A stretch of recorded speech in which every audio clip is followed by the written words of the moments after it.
You, John Fitzgerald Kennedy, do solemnly swear I, John Fitzgerald Kennedy, do solemnly swear that you will faithfully execute the office of President of the United States that I will faithfully execute the office of President of the United States and will, to the best of your ability, and will, to the best of my ability, preserve, protect, and defend the Constitution of the United States. preserve, protect, and defend the Constitution of the United States. So help you God.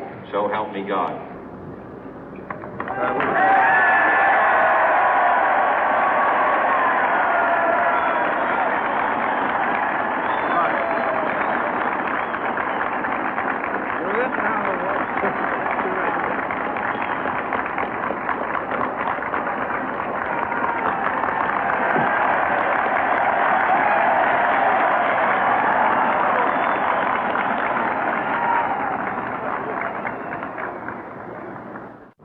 Vice President Johnson, Mr. Speaker, Mr. Chief Justice, President Eisenhower, Vice President Nixon, President Truman, Reverend clergy, fellow citizens.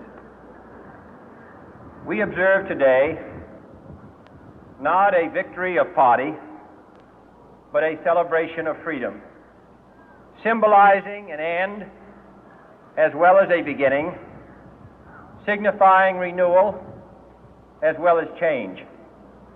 For I have sworn before you and Almighty God the same solemn oath our forebears prescribed nearly a century and 3/4 ago. The world is very different now, for man holds in his mortal hands the power to abolish all forms of human poverty and all forms of human life. And yet the same revolutionary beliefs for which our forebears fought are still at issue around the globe. The belief that the rights of man come not from the generosity of the state, but from the hand of God. We dare not forget today that we are the heirs of that first revolution.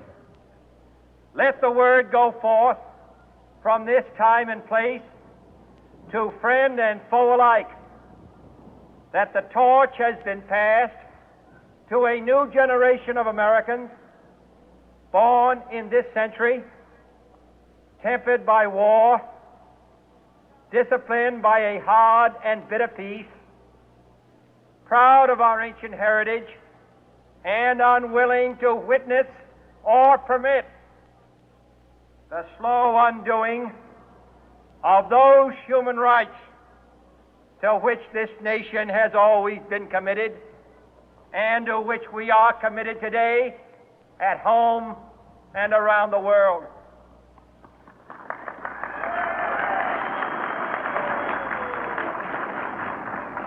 Let every nation know, whether it wishes us well or ill, that we shall pay any price, bear any burden, meet any hardship, support any friend, oppose any foe to assure the survival and the success of liberty.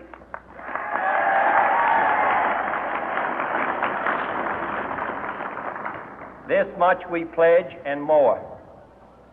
To those old allies whose cultural and spiritual origins we share, we pledge the loyalty of faithful friends. United, there is little we cannot do in a host of cooperative ventures. Divided, there is little we can do, for we dare not meet a powerful challenge at odds and split asunder. To those new states whom we welcome to the ranks of the free, we pledge our word that one form of colonial control shall not have passed away, merely to be replaced by a far more iron tyranny. We shall not always expect to find them supporting our view, but we shall always hope to find them strongly supporting their own freedom, and to remember that in the past, those who foolishly sought power by riding the back of the tiger ended up inside.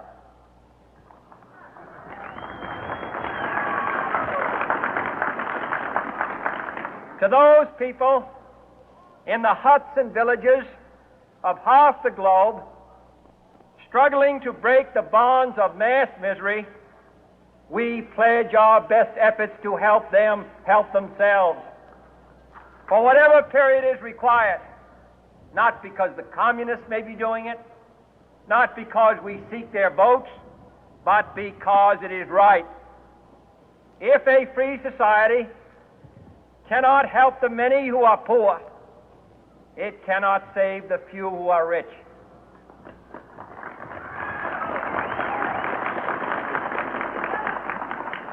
To our sister republics south of our border, we offer a special pledge to convert our good words into good deeds, in a new alliance for progress, to assist free men and free governments in casting off the chains of poverty.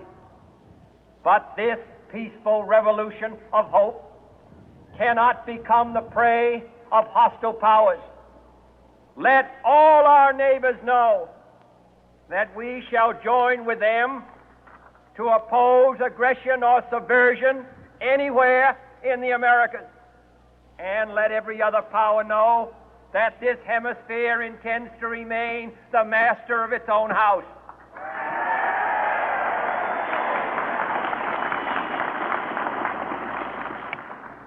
To that World Assembly of Sovereign States, the United Nations, our last best hope, in an age where the instruments of war have far outpaced the instruments of peace, we renew our pledge of support to prevent it from becoming merely a forum for invective, to strengthen its shield of the new and the weak, and to enlarge the area in which its writ may run.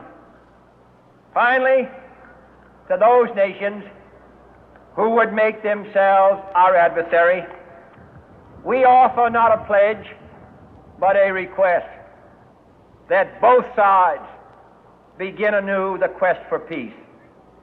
Before the dark powers of destruction, unleashed by science, engulf all humanity in planned or accidental self-destruction, we dare not tempt them with weakness, for only when our arms are sufficient beyond doubt can we be certain beyond doubt that they will never be employed.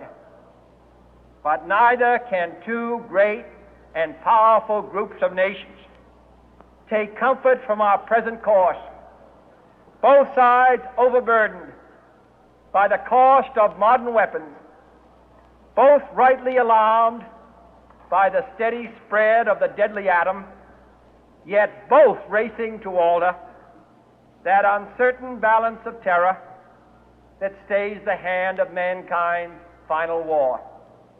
So let us begin anew, remembering on both sides that civility is not a sign of weakness, and sincerity is always subject to proof. Let us never negotiate out of fear, but let us never fear to negotiate.